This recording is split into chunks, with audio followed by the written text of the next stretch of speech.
Building trust in others involves several key steps. Open communication. Be open and honest in your interactions. Communicate clearly and listen actively to understand others' perspectives. Consistency.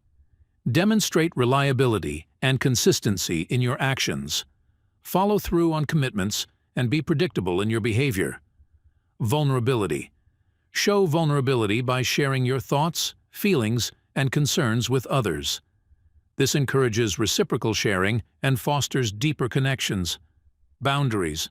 Set clear boundaries to establish mutual respect and understanding. Respect others' boundaries while also asserting your own needs and preferences. Empathy. Practice empathy by putting yourself in others' shoes and understanding their emotions and experiences. Show compassion and support when they're going through challenges.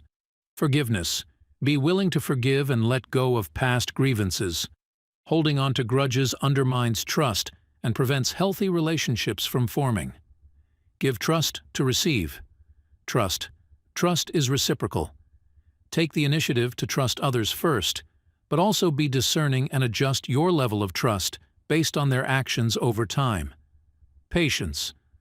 Building trust takes time and effort. Be patient and allow relationships to develop naturally without rushing or forcing trust. By incorporating these practices into your interactions with others, you can cultivate trust and strengthen your relationships over time.